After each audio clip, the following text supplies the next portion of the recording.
There we go.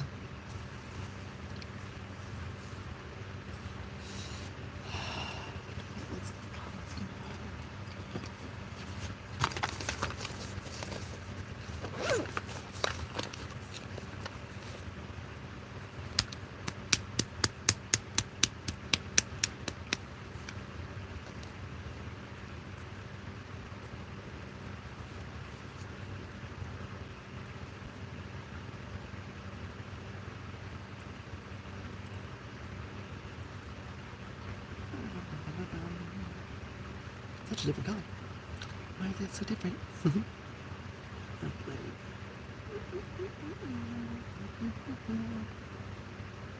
I was gonna do no makeup, and then like I saw how pale I was. I'm like, nope, can't do it. Too pale. I need more sun. I need to go like to the beach, get some sun, and get my butt outside. Wow, am I pale? I'm lacking color. Holy crap. But on the plus side, I'll just do this. I don't want to put any more on.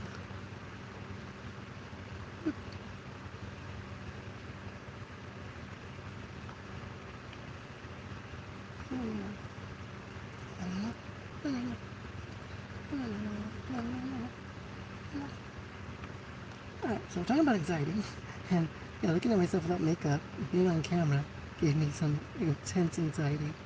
I was like, yeah, no, I can't do this. Like, I was just, my skin has some like discoloration over here. It's just starting to irritate me. I don't know where that came from. And there's discoloration right there. You can still see it through the makeup too right here. There's discoloration. And yeah, the little things like that bother me. And so I need to put the makeup on to smooth it all out, because just random skin discolorations. So speaking of anxiety, I literally cannot walk outside without makeup. I literally cannot. It's debilitating for me. And well, not that I cannot. I can if it's like an emergency of some kind. Like if it's for somebody else, I can totally go outside and take care of like situations or things. If someone like needs me or asks me to, I totally will. I've done it before. Like my mom, especially when my mom, she'll ask for something and I'll like go out and I'll be like, crap, I don't have makeup on. She's like, you're fine. I'm like, I know that, but still. Like, see what you did. Got me to go outside without makeup. How's everyone doing today? Happy again, Mental Health Awareness Month. So this week we're talking about anxiety. Today's the last day on anxiety. I'm going to do some touch-ups on it and recaps on what it is, how it can be debilitating and make it hard for people to work, or make it hard for people to just deal with society as a whole. And then starting tomorrow, we're going to go into bipolar and discuss bipolar. So this is actually a topic I really don't know much about. I was just diagnosed bipolar last year, around July, August of last year. And so it's definitely something that I like at first I didn't believe it. I thought like it was a little crap. I was like, there's no way. Like I've lived my entire life without being bipolar. I've never been diagnosed bipolar. So I'm like, how am I being diagnosed bipolar now? It makes no sense at 45. Like what the hell? And then I'm realizing that life as a whole takes its toll in different ways on your mental state. So yeah, over time, you can live your life without having any mental illnesses, but over time, depending on your life experiences, they can be attained. So I found it funny because like I grew up, I lived my entire life. Hi Maria. Like not believing in depression, not believing in anxiety, not understanding them. Like I did live with some depression growing up, as most teenagers do, and then I guess a little bit more with my gender dysphoria growing up, and so like that added a little bit to it, but not a lot. I managed because I had a plan laid out, and I was just like, I'll just follow through with this plan. I won't, I won't tell anybody. No one will generally know. Which sadly enough, not sadly, I guess like beneficially, some of my girlfriends found out or knew, just because how we would spend time together. And it would just be a lot of, they're like, you're better to hang out with some most of the time than the girls. Like you're like just literally one of the girls. I'm like, oh, thank you, and ouch. But deep down, I was like, yeah, I know. And so yeah, the depression was there. What is this? So just a recap, because like I said, next week we're going to go over bipolar. So we're going to just do like depression. What is depression and how does it become debilitating to make it where you can't function day to day? As like so we're discussing a little bit about debilitating effects of predominantly anxiety, because most people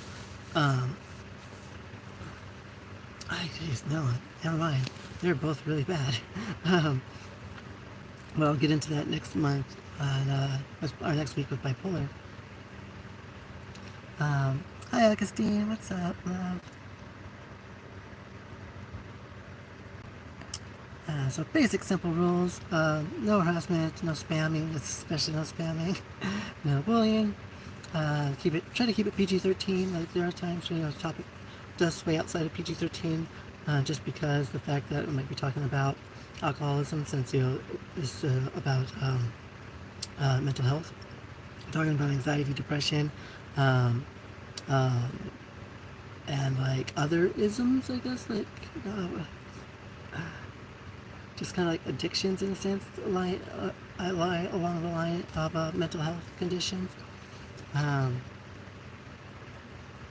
So so damn, I'm just trying a lot of that next week.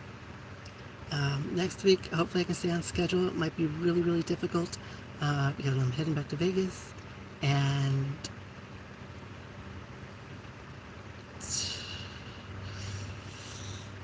it's gonna be painful. I don't have any money right now, so yeah, it's gonna be hard.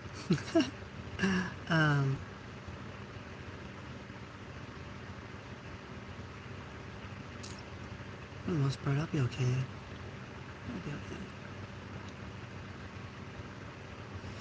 I'll have to do the thing I hate to do. Like, I'm really gonna have to do the thing I hate. Like asking people for help. I hate asking people for things. Alright, so depression is a mood disorder characterized by persistent sadness, loss of interest or pleasure in activities, or other symptoms that can be significantly impact your daily life. So that sadness and sorrow like wells up deep inside of you, so much so that you basically just don't want to do anything. Like you don't want to keep going forward.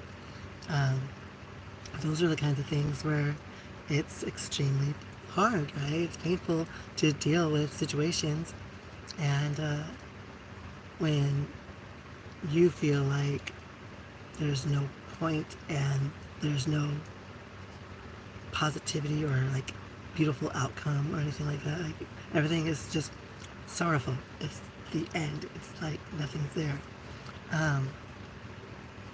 So like you don't feel like eating because you have to cook and you don't want to cook, and so you don't feel like eating.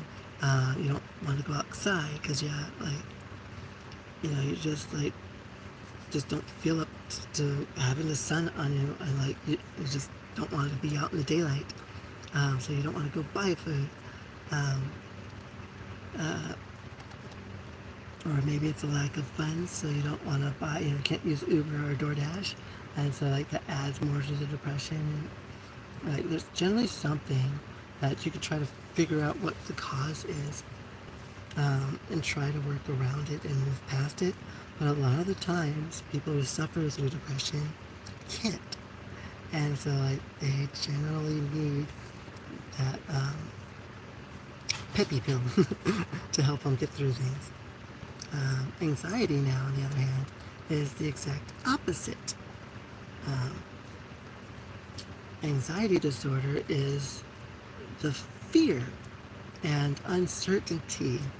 So anxiety is a common human emotion characterized by feelings, and it can become a disorder when worry, unease, and apprehension about the future or future events, or just things that are going on like right now, just overwhelm you and take control. Like, stress is normal, but there's the point where, like I said, like the debilitating point where you literally just can't function. Like, your brain is so like focused on thinking of like all the different outcomes, all the different scenarios, and that you just can't focus on what you need to do. So it makes it extremely hard to work when work doesn't necessarily have your brain focused on like a single task, or if you get overwhelmed with too many tasks and you want to do a good job, you want to have it finished for like the next crew, or like you want to have your job done for that day, so tomorrow you don't have to like touch on anything from today. Like, you want to do well, but then it gets to the point where like you get stuck in constantly thinking in a circle. Hi, Freya. Hey, love. So, like, anxiety disorder can be influenced by genetics, environmental factors, traumatic experiences, and substance use. So, for myself, it's not genetic. No one I know of suffers from anxiety, that I'm aware of. Like my dad, so that's fine. I don't know anything about my grandparents, and I would say that maybe my mom does, but she says she doesn't, so I guess not. I guess, yeah, I don't see her worrying about stuff. She just naturally just doesn't like to do stuff. But so I would definitely blame that on traumatic events that happened for myself, and possibly environmental factors. I don't know. It's mostly traumatic events. Wow. And of course, like, there's different kinds. You get the panic type, the phobia, the and then like just general anxiety disorder. And there's like a social anxiety disorder. Like, the social one could be very difficult, because you just are afraid and uneased to talk to people, because you don't know how they're gonna think about you, or you don't necessarily know if the words are gonna come out right and you can explain things properly. Like, it's kind of like a fear on yourself, with the addition of like, you can have a phobia of other like scenarios, other situations. It's very situational. Hi, Nero. Welcome, welcome, welcome.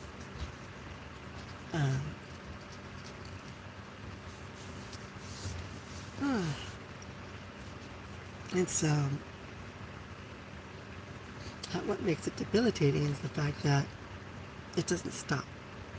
Like, it's constantly there and constantly being a bother, and constantly like up and down with like depression and anxiety, feeling like worthless, useless, and lots of like pointlessness. Like, there's no point to certain things because, you generally know the outcome, so like, what's the point, kind of thing. So it makes it very difficult for me to want to wake up. Or last night was bad because I couldn't sleep. I was up to like 7 a.m. and I just couldn't sleep. Like, generally, like self-pleasure makes me sleepy, and that didn't even work. And I'm like, what the hell is going on here? Like, and that didn't even work either. I couldn't even do that anyway, so that it also didn't work because my brain wasn't like.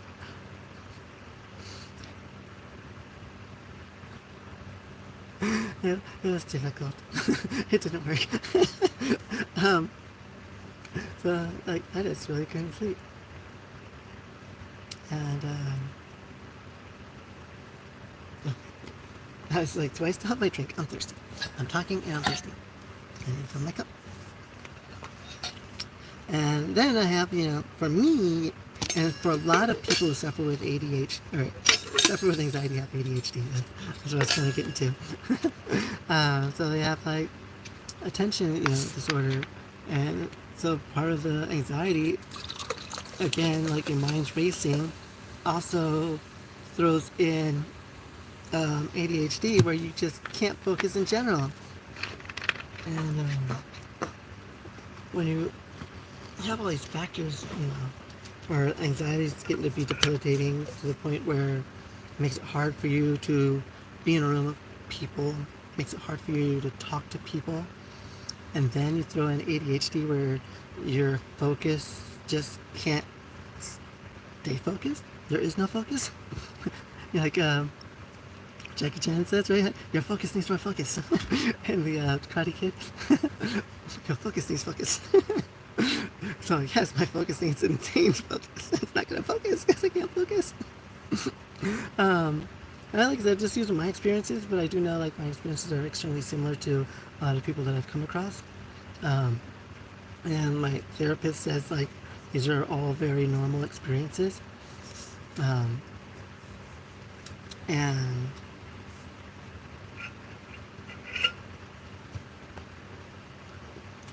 I don't have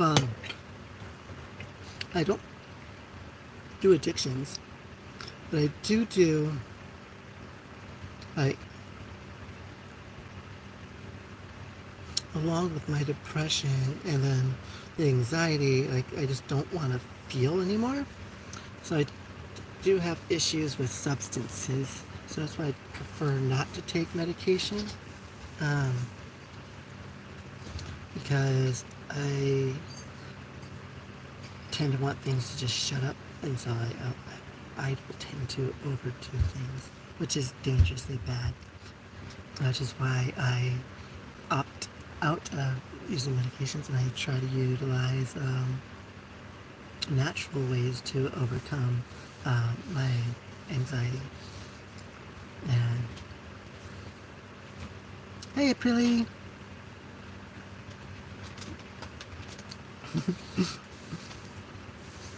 That's good and bad. Because that is the point of bringing this up to the forefront. Because even for people who might just be scrolling through and accidentally come across this and they're like, wait, I have those feelings, I have those emotions, and they don't know that they're suffering through anxiety or suffering through one of the topics that I'll go through each week for our Mental Health Awareness Month. It might help somebody, and hopefully they'll be brave enough to seek out therapy, or seek out a psychiatrist to get the medication that can properly help them. But for me, medication does not work. I get into, I blame the bipolar for my part, because I'll be anxious, I'll take the medication, then I get depressed, and then I fall into this deep depression, and then I want to take more just to shut my brain up. And it takes time for it to kick in. So I would just keep going until I was like, oh, I feel it. And the next thing I know, I'm in the hospital because I took too much. So I just don't bother anymore. Appreciate you, Aprilly.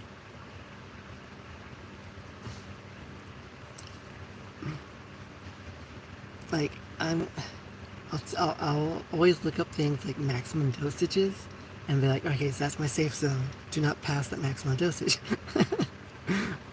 But also not taking into account that, that might be the maximum dose, but it's not necessarily what my body can handle and what my liver can process. Or like if you're not eating properly or like eating healthily, like lack of food also can have an effect on how your body processes chemicals that you're taking in to help you with your anxiety or help you with your depression. So like there's a lot of like scenarios that are going on inside the body that you can't take into account mentally because you're just so distressed. I am at a point where anxiety is overbearing. I probably should have my therapist and psychiatrist write me a letter for disability. But I don't want to be there. I know I'm that bad. I've lost work because of my anxiety. I've lost work because of my depression. I've been unable to function properly at work because of my anxiety and depression, and so there's a point like where it starts to affect your daily life and your work life. Like you have a deep-seated problem, and I know I do, and like the hard part is I don't like taking any of the medications because what people don't realize, like for some people who've never taken anything, one side for depression makes me feel super jittery and gives me like shakes and makes it so I can't talk clearly, even though I already have issues talking clearly, or I already have problems with people understanding me in the first place because I don't enunciate clearly a lot of the times. And it's crazy because when I'm publicly speaking, I know I have to project, so like I speak more clearly and concise.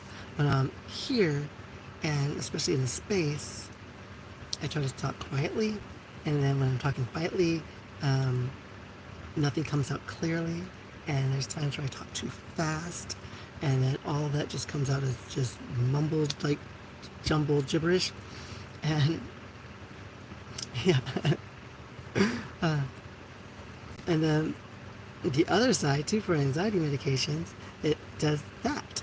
It makes it so you're just lethargic and like you can't really function in a sense.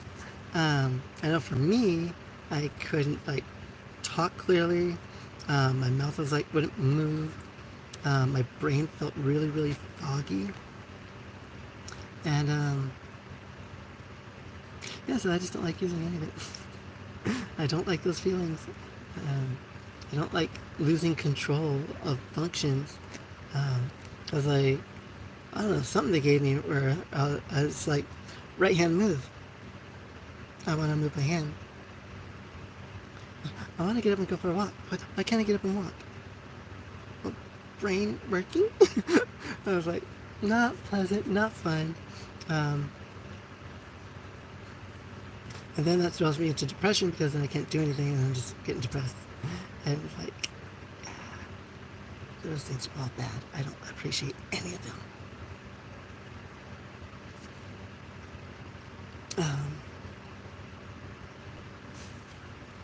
So some of the basic like anxiety symptoms to be cognizant of that might, if you notice these things are predominant or happen a lot, or you're easily irritated, some of these things might be signs that you might just want to talk to somebody.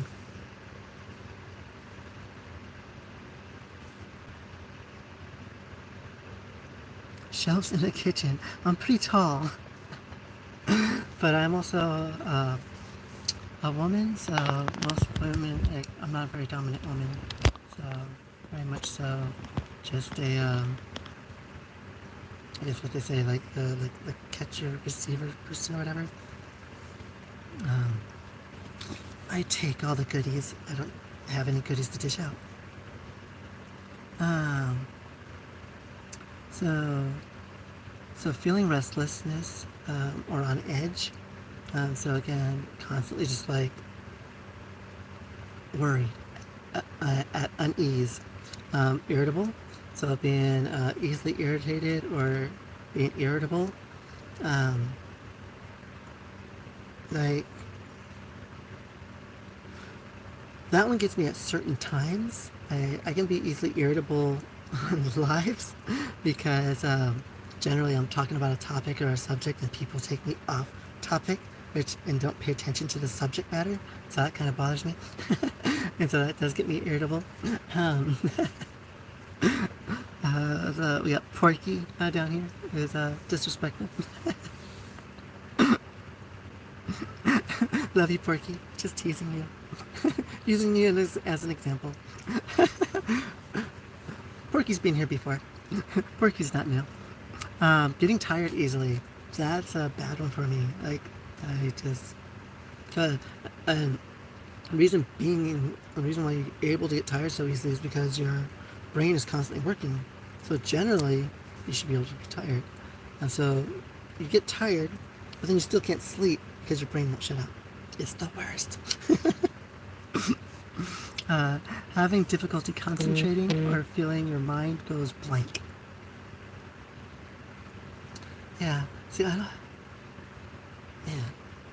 That's definitely, like, I gotta say, it's definitely gotta be trauma based. Because I never had these issues before. And, like, all this stuff started happening to me after my divorce. And it's just gradually kept getting worse and worse and worse, which I think attributes to my environment being in Las Vegas, attributing to things being worse. Having difficulty getting to sleep or staying asleep. Yep. Not sleep. Let's sleep. What is that? And tense muscles. No, man, I don't do tense muscles. Those are some things to look into if you feel like, those are some of the things that you have. You might be a little anxious and you might suffer from anxiety. Again, seek out a therapist, talk to somebody and see where things lie. It never hurts to have someone to talk to vent to. Having someone to vent to helps relieve anxiety and stress. I've said this multiple times before, is the biggest benefit of why the Catholic Church has the sacrament of confession, because being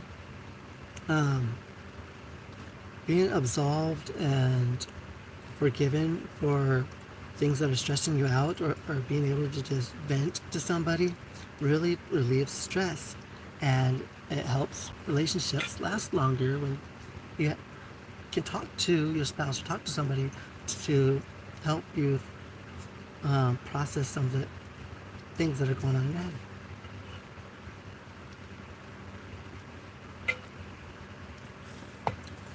I love breathing techniques. I love breathing. Yeah, that one's definitely like the best one for me, is breathing, especially since I'm so active. It's hard for me to just, there are times where it gets really, really bad, and like I'll just be like in the middle of a restaurant or in the middle of a show, and I just have to meditate, like drown everything out, focus on like nothing, and like just focus on nothing and get back to center.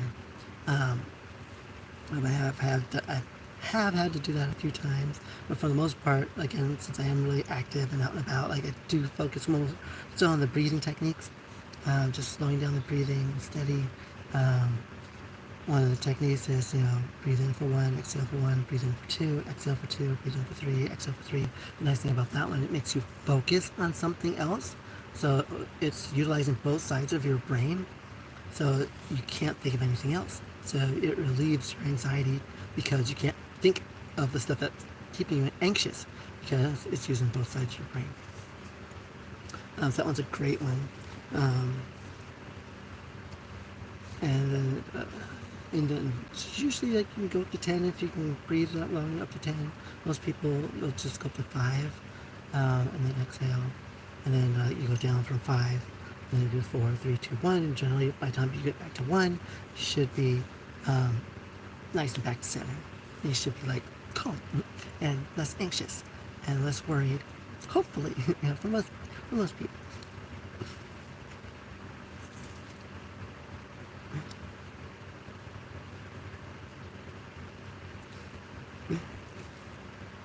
Hi Steve, welcome. Glad you're able to swing on by. Um, so welcome to Mental Health Awareness Month. This week we're discussing anxiety. So it's the last day on anxiety. So if you guys have any questions, feel free to ask. I am not a therapist. I am not a psychiatrist. I am not a doctor in any way, shape, or form. I could have a doctorate in like fitness and kinesiology though, if I took the classes and yeah, I totally could get a doctorate in kinesiology. Just the fact that I've over 20 years in the fitness industry, I shared my life experiences to help others hopefully see their own pains and hopefully grow, and just to help others. So I share my life experiences, what I feel, and what therapists and psychiatrists tell me. I try to share back with you guys as possible options. And of course, we work as a community as well, and we, crowd. What's it called? We give ideas together. What works for you guys might work for somebody else, or what works for me might not work for somebody else. Like those kinds of things. And it works as a community. It works really, really well. Thank you, Steve. Appreciate the compliment. You're a sweetheart. And it's crazy because I have such anxiety of like doing the live streams and doing my live shows. Oh, on the other hand, also, do subscribe. Anyone new and you're enjoying the topics, do subscribe. I do positivity talks and like self-help, personal growth, and then we discuss meditations, discuss again some mental health topics. We just discuss a lot of things on how to live a more positive, joyous life, and to try to turn your mindset around to be more positive, to help turn things around. Yeah, that's generally what I do here. On occasion, like we get off topic. Usually, like every time I get off topic, which is perfectly fine. Do not mind answering questions. I love answering questions. But usually, I save that for TikTok for the most part. So if you guys want to join me for like just random chat times, join me on TikTok at gigisparklelv. I gotta get rid of the underscore on this page so it matches all my other pages, because I have all my Facebook, my Instagram, my TikTok, my Snapchat. They're all just except for Snapchat. I can't fix my Snapchat because I don't remember my password, so I can't change the screen name. But everything's gigisparklelv or gigisparklelv, because it used to be gigisparklelv for Las Vegas, but I don't know if I'm going to stay living in Vegas, so I changed to LUV for love. Just because that's what I try to do. I try to spread love, joy, and kindness to you guys out there. Hi Nicholas, thank you for the compliment. Appreciate you. Thank you. So today's the last day of talking about anxiety. Next week we are going to delve into bipolar.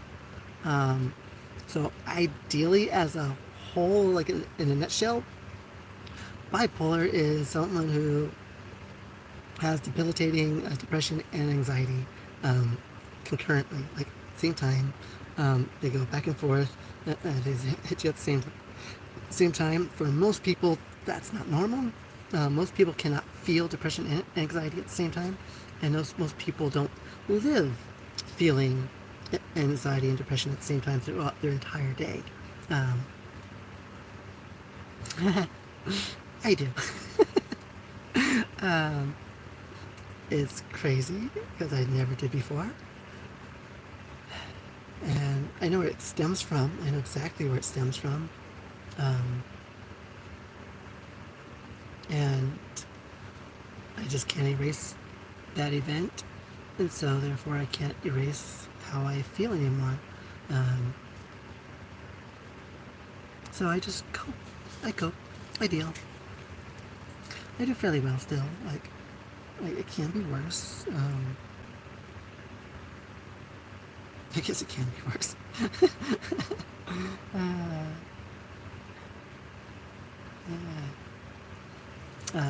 ADHD trait, can't look in the eyes while talking.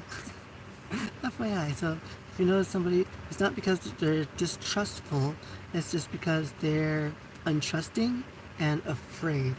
Um, so they're suffering through ADHD and anxiety, so it's hard for them to focus and talk to people face to face or eye to eye. So not that they're, they try to say back in the day, like in the 80s when I was growing up, they say, if you can't look somebody in the eye and the person can't look in your eye, then they're distrustful. They probably have some kind of malicious intent. And understanding people and understanding how people's brains work and how people think, I understand now that that's not necessarily true. I understand it's actually the exact opposite. Most people who are extremely manipulative and coercive will not break eye contact because they know they have more control when they have your undivided attention. So generally the people who are very stern on keeping that eye contact while they're telling you, when they're gaslighting you or telling you a lie, are generally the ones that you want to watch out for the most. So you got two sides, because people will be open to look you in the eye and be direct when they know exactly what they're talking about, and they're very passionate about what they're talking about. And when people are trying to coerce you and manipulate you, so it sucks, because you got to be able to determine which is which, like when you're talking to people. Generally, again, though, when a person can't keep eye contact and they know what they're talking about, they're very confident, they're very like matter of fact, to the point, concise. It's generally because they have ADHD, and so movement gets their eyes' attention, or along the lines of anxiety. They can't, because they're afraid of what you're thinking if they're looking at you and seeing your facial expressions, and it just draws more anxiety, seeing like your expression, so they don't want to know what you're thinking, so they try to avoid looking at you. I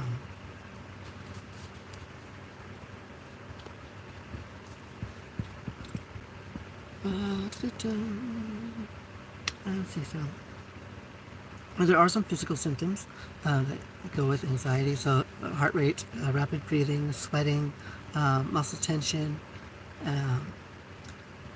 and difficulty like concentrating or racing thoughts. So talking fast and switching subjects, like really fast and not really staying focused on a subject. So you'll be talking about one thing and then all of a sudden jump to another thing, and then you jump back to the other thing. Again, something that is along the lines with ADHD, but then with the heart racing and the sweating, it's anxiety building up on somebody, and they're trying to just work through the situation really quickly so they can get out of there as fast as possible before they have like an anxiety attack.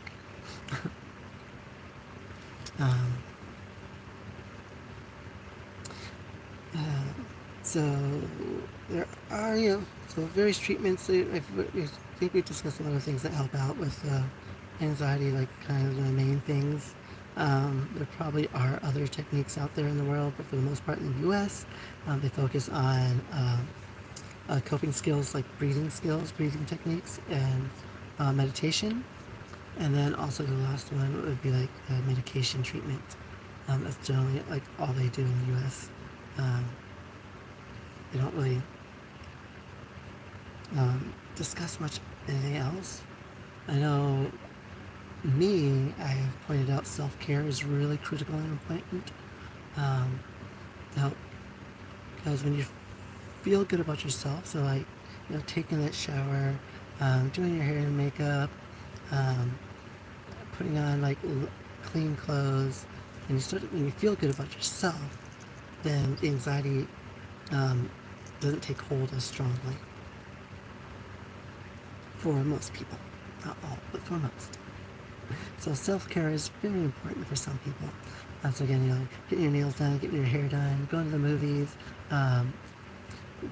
taking like a staycation, like a 2-day staycation, 3 days staycation, going bowling, like doing some kind of sport event that you enjoy doing. So playing basketball, going bowling, um, billiards, you know, things that a spa day, getting a massage. So self-care is extremely beneficial. And not all self-care has to be going out. Basic self-care could be trimming or cleaning your beard and keeping your beard nice and tidy. Brushing your teeth is basic self-care. Again, taking a bath or a shower, basic, simple self-care that you can do daily and should do daily. Making your bed in the morning after you wake up. Making sure there's no dishes. Little things like that. When you wake up and see a clean house, it generally prevents you from falling into depression or anxiety because you don't see the overwhelming stuff that needs to be done. Because, the tasks have already been taken care of. That's why I try to make it a big point of doing things right away. Like when I cook, I wash the dishes directly afterwards. I don't let it set. Because I am the kind of person who probably could let a pile start, and I'm like, nope, that's it, yep, I'm just going to throw it all away and we'll start from scratch. That's too much to clean, I'm not going to do it. Yeah. Because generally people with anxiety have messy living spaces. I avoid that at all costs. I don't like messy living spaces. I like things being like, I guess, like a contemporary modern look. So very simple and clean. No nails. Sorry, cat's in my lap and she keeps kneading into my skin. No nails.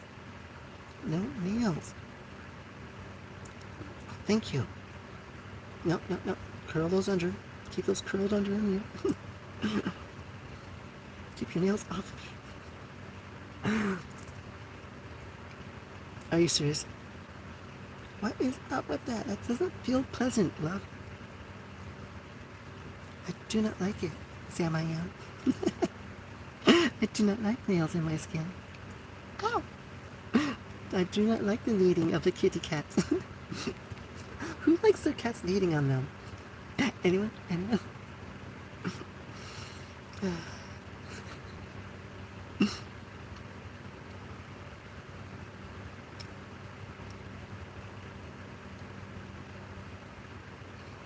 The differences, between like normal anxiety and debilitating anxiety. Again, normal anxiety, you feel like when your boss gives you a report to finish, or they have a task that needs to get done. That's normal anxiety. It goes away once the task is done or once the day is over. It's normal. Debilitating is, again, having these constant unease and worry of things that builds up. So worry about life in general, and worry about social anxiety, worried about what everyone's thinking.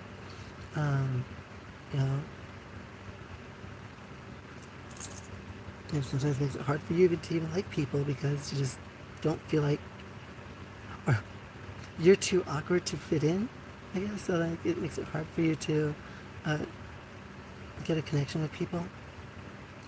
So you build up that anxiety by just being completely different.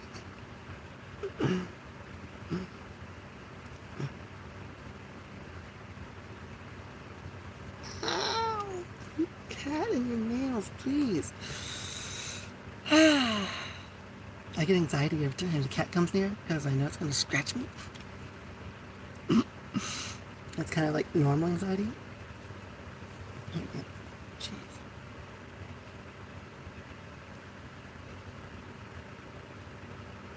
Ooh, I love this one. I love how people think they have the answer, the end-all be-all. Because there is no end-all be-all answer. So how to beat anxiety? To beat anxiety, try a combination of self-care techniques like deep breathing, mindfulness, and exercises, alongside addressing negative thought patterns through cognitive restructuring and potentially seeking professional help if needed. So some of the cognitive restructuring things, we did discuss that last month during our topic of negative self-talk and how to change it by that man. I'll pull this up. So we did go over a book last month on focusing on how to change your mental, like negative self-talk, and how to change your mental state to more positive thinking and more, just more of a happier outlook. Yeah, that's what I wanted. How do I close this? In the book, stop it! No, what are you doing to me? Shad Helmstetter. That's right, Dr. Shad Helmstetter. Negative self-talk and how to change it. By Dr. Shad Helmstetter. It's all backwards, and of course, you get the where I left off. I don't want it to be there. I want to cover it. And then, I can't mirror the camera, huh? That turns the camera on and off. There's no mirroring the camera option. What's this? What's this do? Oh, that's for the thing. That's for highlights. I've done this before. Well, I guess I'm talking about on TikTok, I guess. I might not have talked about this here. Huh. But yeah. Negative self-talk, how to change it. Shad Helmstetter. So some of the techniques to help you stop anxiety. So again, cognitive restructuring, cognitive exercises. Someone brought that up last week when we started talking about this. I think it was last Friday or last Saturday. Had one of our viewers bring up that as a way to overcome anxiety, to help out with overcoming anxiety. Hi, Avenue. We're still discussing anxiety, so we're finishing off the week on anxiety. So this time, I'm going just like a super deep overview of everything that we've discussed over the week.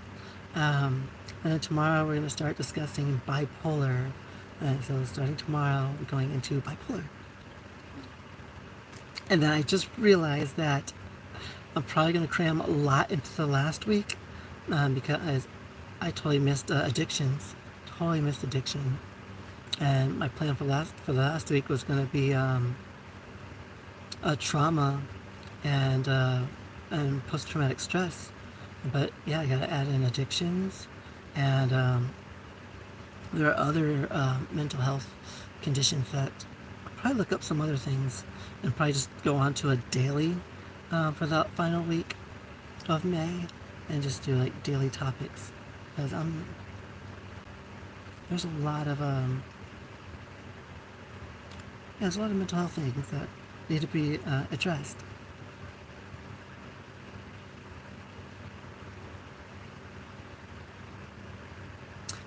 I believe that's fairly true. No, I definitely believe that to be somewhat true.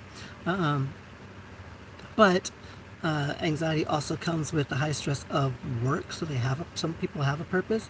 But yeah, generally, I can see people who don't have a purpose can end up more so with depression than anxiety. If there's no purpose, and I think they fall into depression more so. Or anxiety, like uncertainty. I guess that I still feel it falls more in depression than anxiety, but everyone's different. Everyone takes in the information and processes it differently. So yeah, definitely, I guess not having a purpose can fall into anxious trap. I know for more generalized, like common people, anxiety mostly strikes with stress, and then just the uncertainty of like, are they going to do a good job? Do they do it right? Are they going to finish on time? Hi Ash, welcome back, love.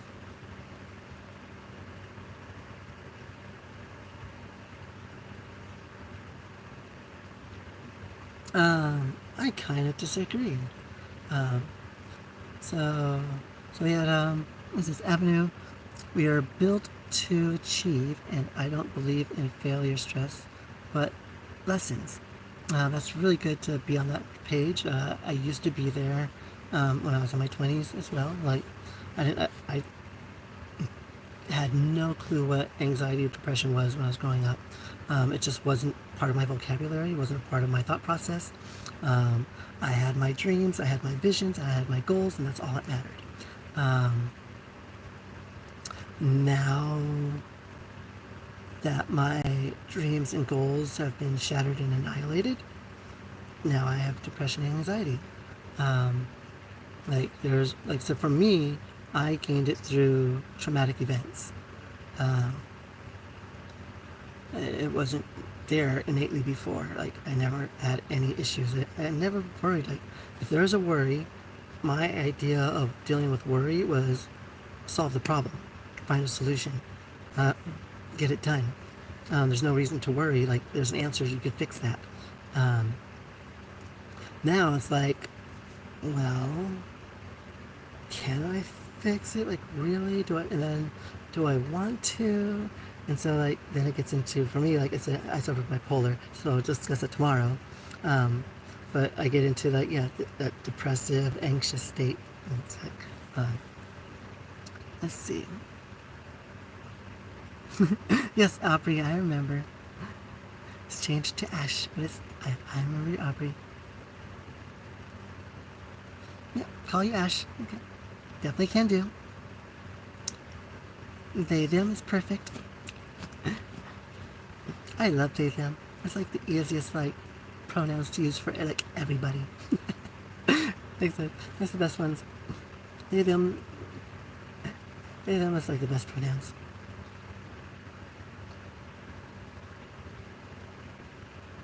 Preferably he. Gotcha. Gotcha, Ash. Why did it change? For me, it changed because of, again, traumatic events that I went through, which caused distrust in people I thought I could trust and I thought cared for me. And then that caused distrust in everybody else, thinking like, well, if they lied and manipulated and coerced me so hard for 15 years, then how can I trust anybody? I can't trust anything anyone says, because they could just be saying this now, and then like 5 years from now, 10 years from now, be like, yeah, no, that was just all a lie. Like, I never meant any of it. I got what I wanted. Like, I manipulated you how I wanted to. So that's what, yeah, for me it's trauma based.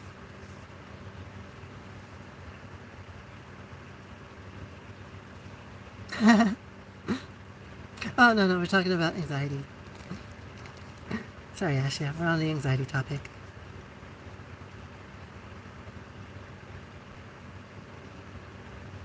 Oh, that's right, your birthday. Happy birthday, that's right. I'm sorry, I missed your birthday. I didn't. That's my birthday as well. I remember. I totally remember that we had that conversation like last week, and I was gonna come on, but I couldn't because anxiety. So I couldn't come on live, and so I just didn't do anything on that day because I was deeply depressed and I was more deeply depressed and anxious. So I just didn't want to come on live at all. But happy birthday, Ash! Happy birthday to you. Happy birthday to you. Happy birthday, dear Ash. Happy birthday to you. 1-3, 1-3, 1-3. You got the big old 1-3, 2-2-2-2. Love you, Ash.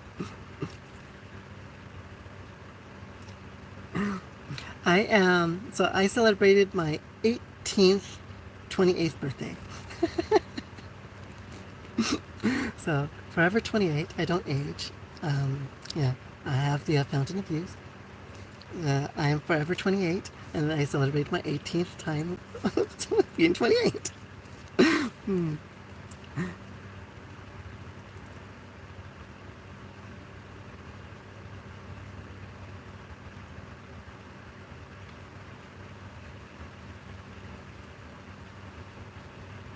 Yeah, it shut down the momentum. It annihilated the momentum. I don't see why I needed any of that to make me a better person. I really don't. Because to me, it made me a worse person. Because now, all I care about is focusing on me. I don't really care about anyone else.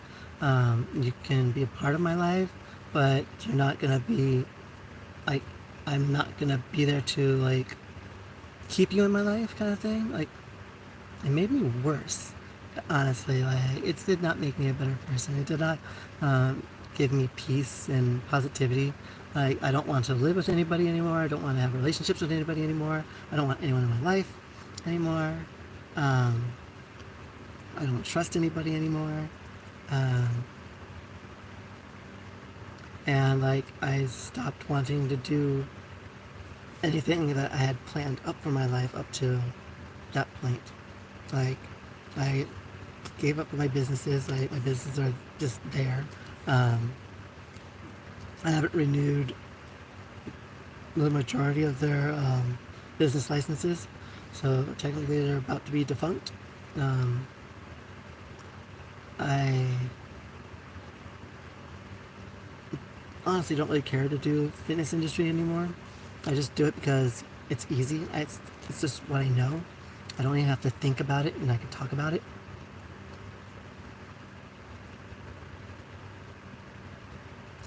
Not 18 times. I'm not a vampire. Am I a vampire? Yeah, but 18 times, but not like multiply. Just, oh. Yeah, no multiplication, no adding. It's just 18 plus 28. That is pretty wild. Yeah, 18 times. No, but I'm 28. 28 doesn't change. 28's constant. It's not 28 to 46 to, or 56, I mean, to 70, 84, 74, to, no, 56 to, yeah, I was right, 80. I was right on the 84, 82. I was right, yeah, 84. Yeah, it's not like that. No, it's not 18 times.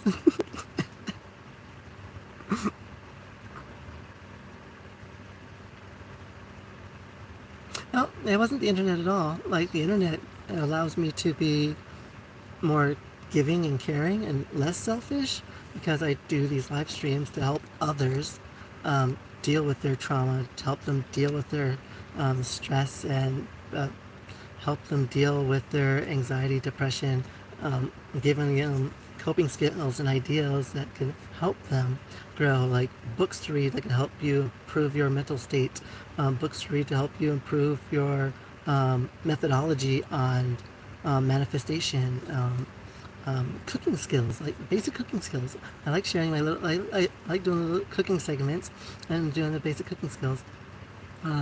Yeah, for me, the internet has not made me more selfish. My ex-wife made me more selfish. Yeah, my divorce made me selfish and rude and hate everyone.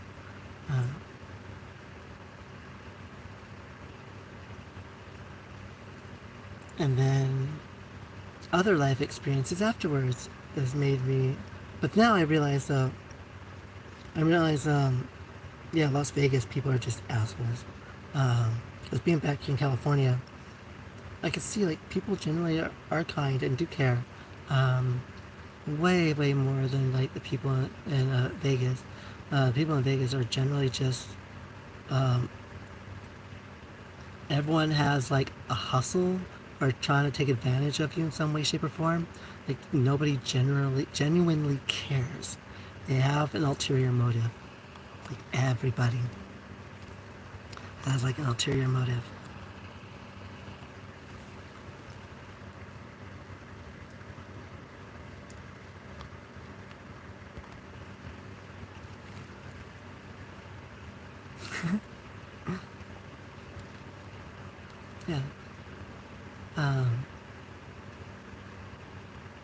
Yeah, but yeah, being back in California, being back in like regular society, I'm like, oh, people aren't that way. Like in Vegas, it's either they want to make money off of me, um, use me to give them money, or or um, or just steal from me, kind of thing, right? Or shoot, what was it again? Um, oh, sleep with me. That's like all people want to do in Vegas. Like it's all just take kind of situations, and never want to like give or be oh,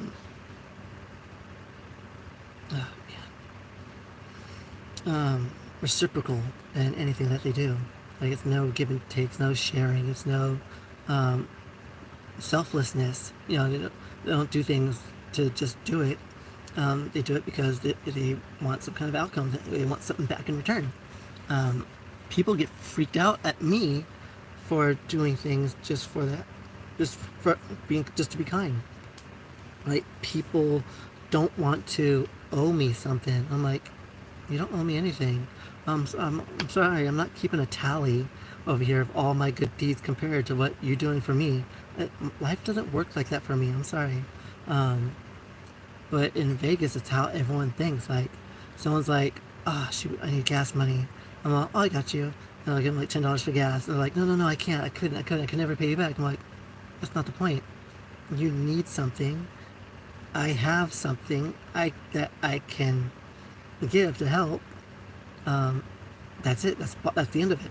That's the bottom line. There's nothing more to it.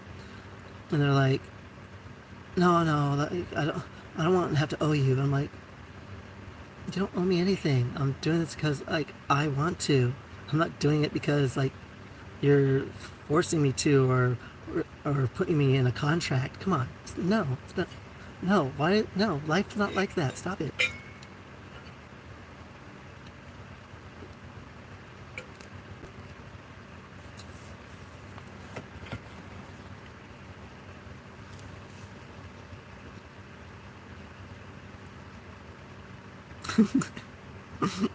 Yeah, okay, Ash. I understand. Like you wanna talk and share your life experiences, because like you probably can't tell your parents these things right now. They probably don't understand what being pansexual is. And I found out that most trans people are pansexual. They're not specifically sure, and so they're just open to whatever. Um, yeah, I didn't realize that was like a normal thing for the transgender community. But it's okay. You're all right. It's fairly normal. Yeah, I started off with gender fluid, and then like non-binary, and then I went to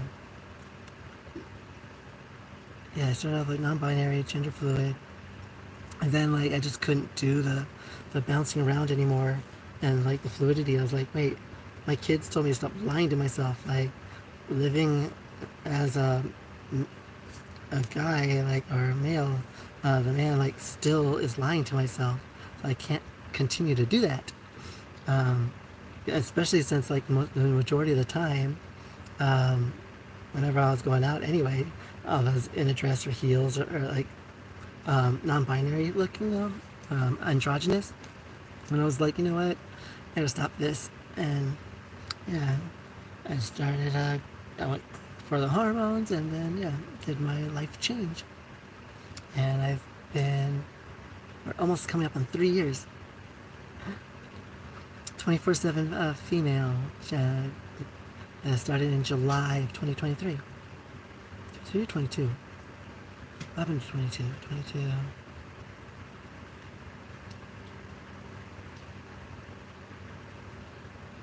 Crap. 22. Not 22. 22, because this is 3 years. So it's 2022. Yeah, because 21 was the divorce. 22, the divorce was legally finalized in July, and that's when I started my 24/7. My plan was, as soon as the divorce is finalized, I am 24/7, no more um, being male or boy. No more. So yeah, so we're coming up in 3 years. So exciting.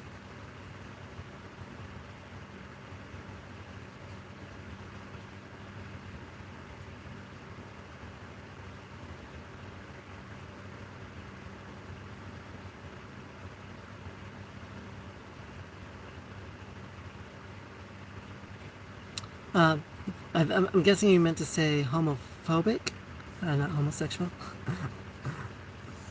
um, let's see. Hi, Hustle. Oh, Hustle, welcome back. Hello. Um,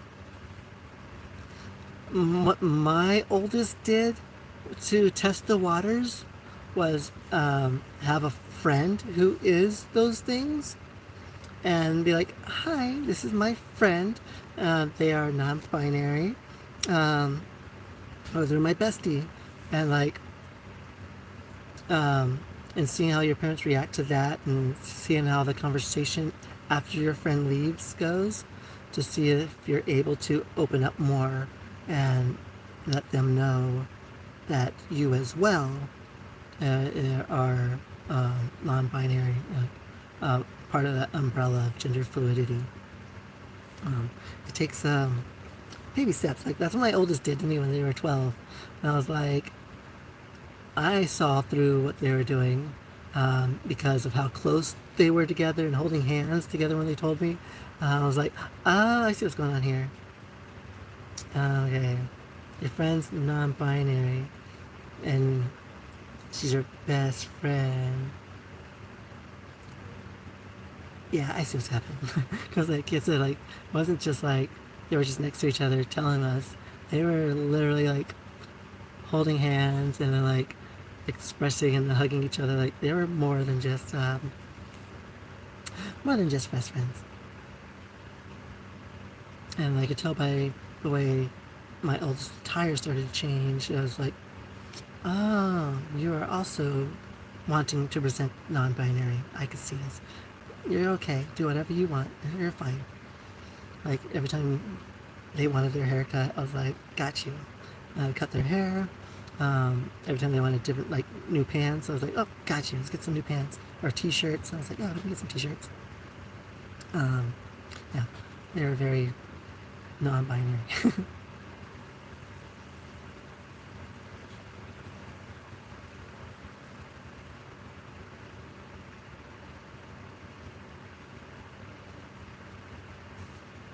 They could be whatever works best for them. It's perfectly fine. There's nothing wrong with not being sure if you're pansexual, lesbian, bisexual, gay. There's nothing wrong with that. It's a roller coaster. And it's okay to change. It's okay for it to change. What, even on a day-to-day basis, it's not. It's your tastes. It's your life experiences. So, yeah. One day you're like totally digging the guys right now, and the next day you're like, you know what? No, I'm not. Yeah, no. What was I thinking? I'm not into guys. I like women better. And then the next day you're like, you know what? I know what I was thinking last time about the guy thing. I like them both. And the next day you're like, forget all genders. I'm just pansexual. Like, it's okay to change. I'm being pansexual now, and then later on you're like, you know what? I'm not really open to being with someone who's non-binary. I would prefer to be with somebody who is one of the binaries, you know. So it can change. It's okay. It's okay. Like your tastes change every 7 to 8 years. Your personality kind of changes along those lines too. Your entire body is changed out every 90 days. It's okay to change.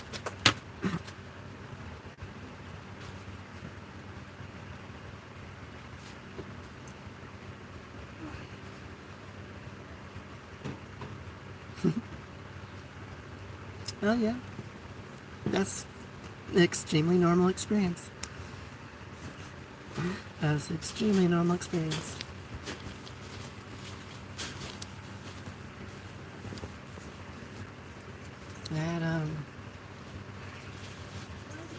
That had similar experiences until like I saw a documentary on like HBO or Cinemax, and then that's when I laid out my plan. And then now doing my plan, I'm like, I grew up in an age where I didn't have to wait for my plan. I could have did it sooner. I'm like, dang it, I should have did it like when I was in college. Would have been the best time, and I don't know why I didn't. I had my plan.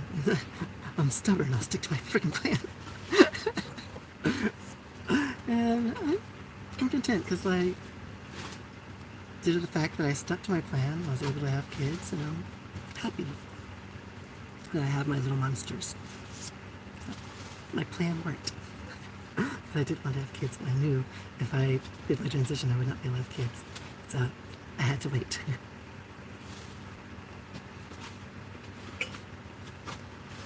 Although, now, in today's technology, I didn't even necessarily have to wait, because they can use secretions fluids or spinal fluid and the stem cells to create an embryo, and then put it in the egg of somebody, and then put it in the womb of somebody. Like, I didn't even have to wait. Like, there's a whole thing that can be done with my own, yeah. I can put the two DNAs together from spinal fluid and stem cells. I was like, this is freaking cool. Although the cost for that might be like out the roof, but nonetheless, like, it was possible. I didn't necessarily have to wait. I could still, like, yeah, it's promising thinking now that I still can, if I ever met somebody. I don't think I will, because I don't necessarily want to, but possibilities there.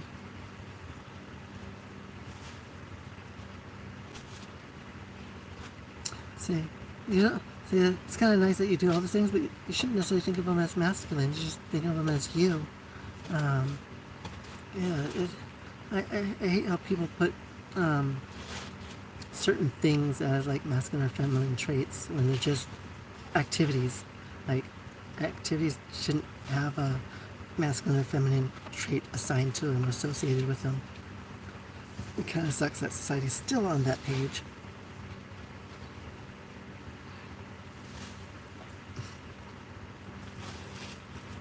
So I love like a lot of the lesbian family, because they will do all the guy jobs and like put the guys to shame, you know, by doing it better, faster, more efficient. And it's like, yeah, it's not a guy's job, it's just a task that needs to be done. And, you know, it's just some people can do it better than others. So there's a difference. There's the dysmorphia and the dysphoria. So the dysphoria is the unease of that feeling, like, you know, you're just uneased with the female body. Dysmorphia is where you see yourself differently, where you're deliberately in a delusional state.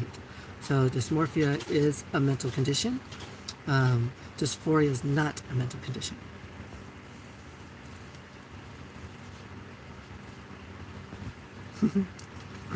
No, I totally get it. Yep. That's why you're Ash. Because you're totally awesome, dude.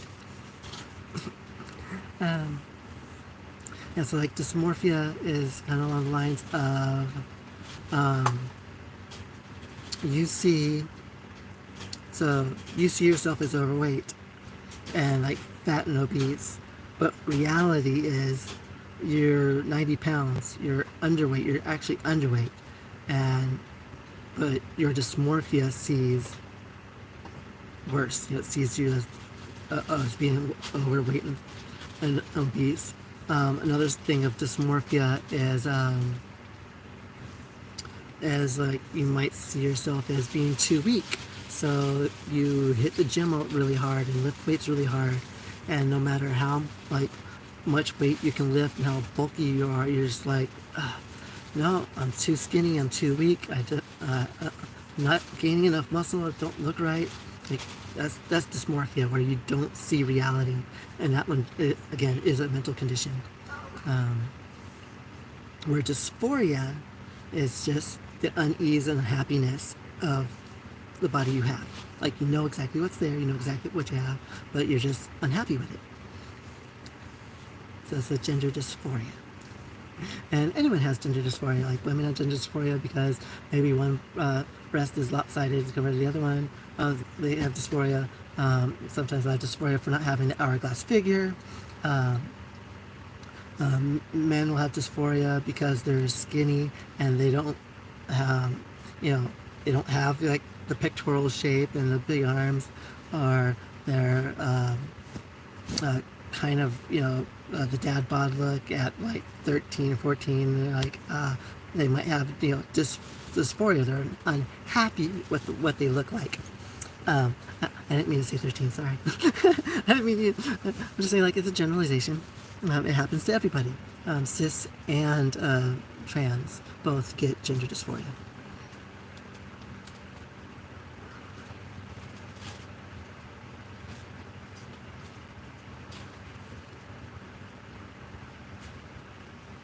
A wolf cut. I don't know what that is. That sounds cute. Is that kind of like the Wolverine thing? Where you get like, kind of like a little bit spiky? That sounds cute. It's called a wolf cut. Okay.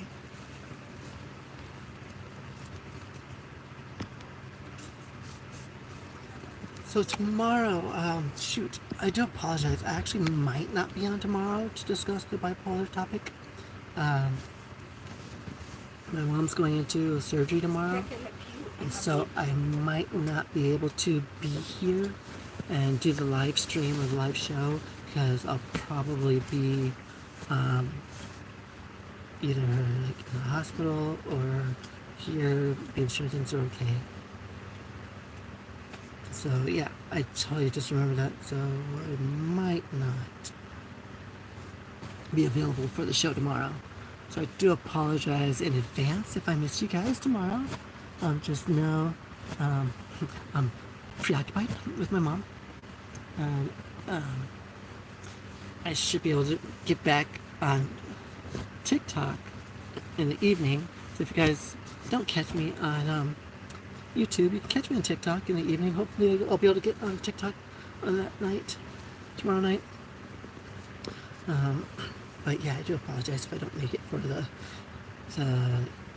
regularly scheduled YouTube show to discuss bipolar.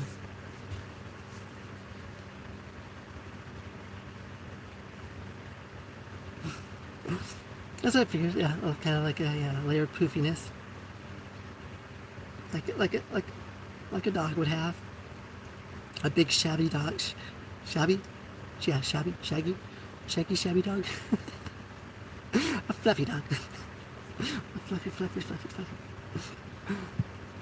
I look like, what's it called again? The Cocker Spaniel? I have the Cocker Spaniel here, because it just looks like the two ears of Cocker Spaniel.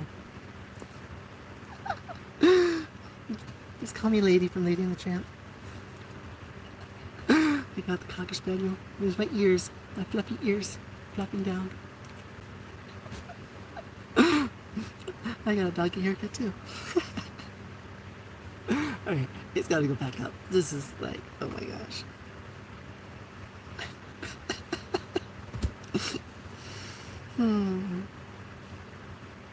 Okay, if I'm gonna part it, I don't think my heart will part down the middle.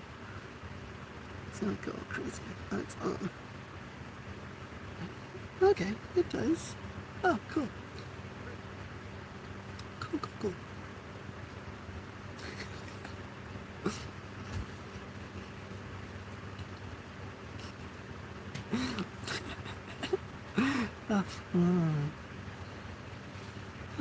It smells so yummy.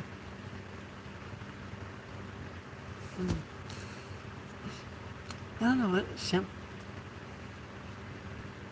do I have? It's like a strawberry coconut shampoo thingy. It smells so delicious.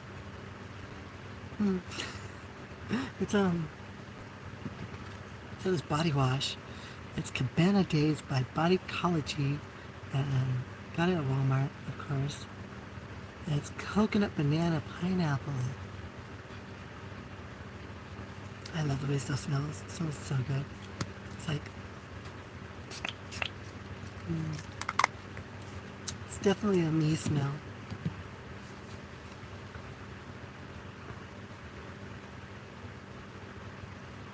Um,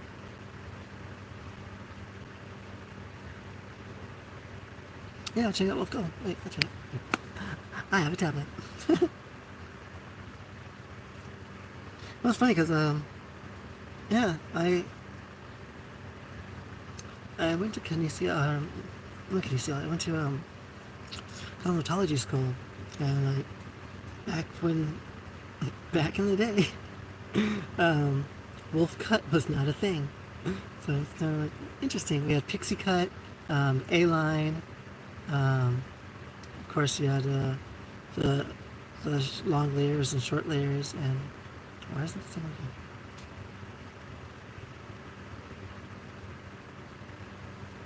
But now the pup scene is really big, so I can see why like wolf things would be popular too now.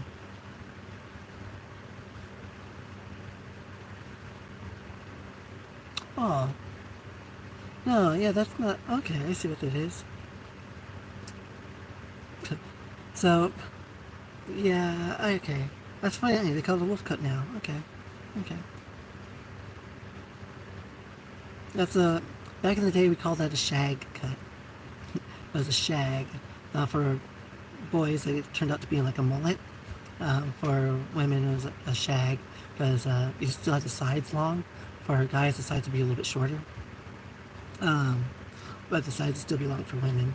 And yeah, so back in the 60s, 70s, that was a shag. That's interesting. They call it a wolf cut now. Cool. Okay.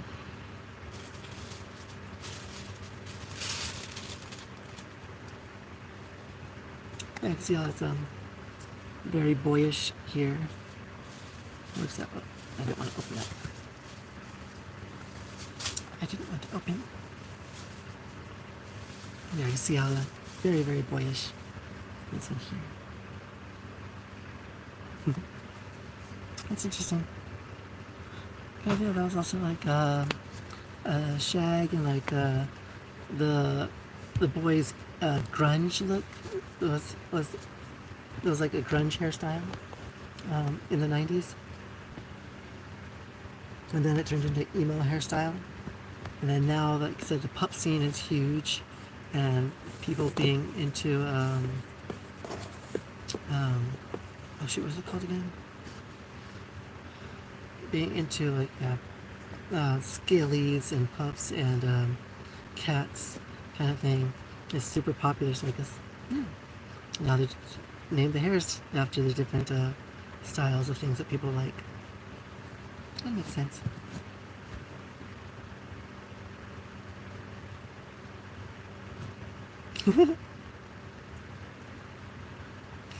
Very seen. I love it. Yeah, I usually don't show pictures of my kids. The only reason why I do now is because those pictures of my kids are 4 years ago. There's not current photos of them. So I'm like, yeah, okay, it's okay to show it now. But like recent, like day of kind of thing, I would never really post anything. Except for when we did our cooking show. And then that was like, well, yeah, it was a cooking show. It's their show. But outside of that, yeah. Oh, like social media wise, like the only time they were ever really seen was on YouTube for the cooking show. And now I do post their photos because yeah, they're outdated. It's not what they look like anymore.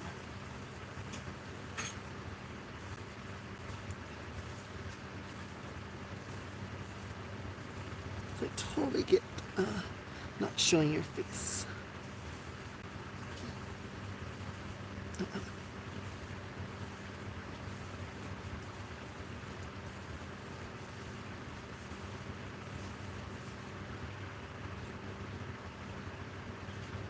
Yeah, fill out.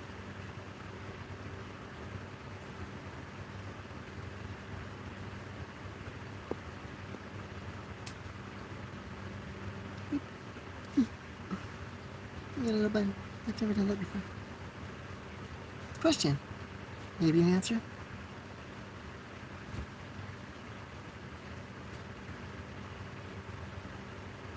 Yeah, I don't know what scene is. To me, it's a stage term. So like, I don't see how scene can have a look, because it's the stage term for just acting out a scene.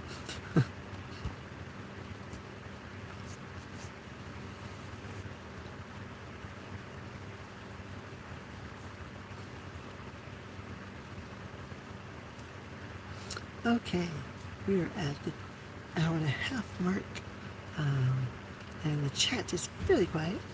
I do apologize. I know it's getting kind of late for you as well, Ash. So I'll let you, like I said. So remember that suggestion.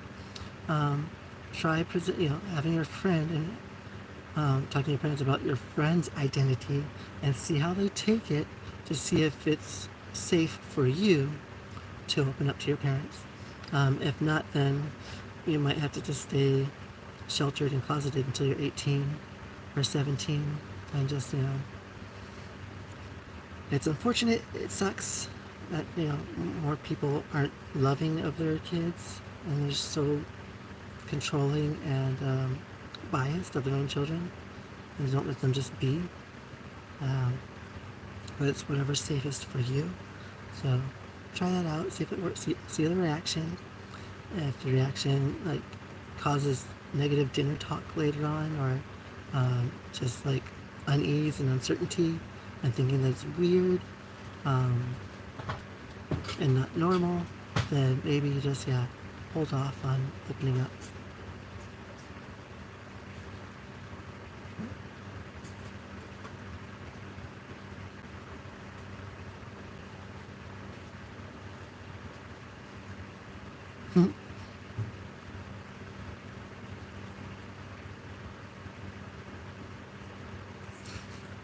Braces and Converse. Yeah, to me that was the alternative look. So back in the 90s, they just called it alternative. I was part of listening to alternative rock and roll, alternative music, not the pop music. And everyone wore Converse. Everyone we made kind of like the rave bracelets, but we made our own bracelets, rope bracelets and bead bracelets, and we'd make the beaded necklaces and different rope necklaces, and a lot of flannel though too. A lot of flannel in that day and age too though. Yeah. Sounds like a 90s comeback to me. Take care. Alright, now I'm going to go ahead and head on out. Thank you guys for joining me again. Next week's topic, starting tomorrow, is bipolar. Continuing on our Mental Health Awareness Month. Thank you so very much for joining me. And remember, guys, keep that spark of kindness in your heart. Give someone a compliment. Anyone a compliment. Any little compliment will do. Not only is it going to bring joy to their heart, it's also going to bring joy to your heart as well. A minimum of 12 hugs a day to help you keep your self-confidence up and feeling that self-worth in your inner circle, that you are loved and appreciated in your group, your friends, your family. So get a minimum of 12 hugs in each and every day. Tell your friends and family that you love them. Don't be afraid to tell them you love them. You never know when that moment's going to be the last moment. So get that hug and tell them you love them, because you might not get another opportunity. And most importantly, tell yourself, I love you, most of all. Never forget to, each and every day, look in the mirror, look into your left eye, and tell yourself, I love you. I am Gigi Sparkle, the transgender goddess of happiness, and I'm sparking out. Bye.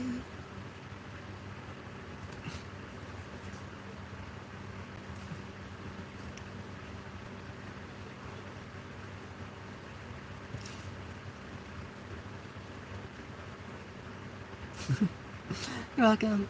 I'll be on TikTok later on today. I'm gonna find something to munch on or eat. I'll probably save my Takis. It's almost gone. So I'll probably save that for TikTok. And yeah. Yeah, so I'll be on TikTok later on today. So catch me over there. Bye. Up here. Always change spots.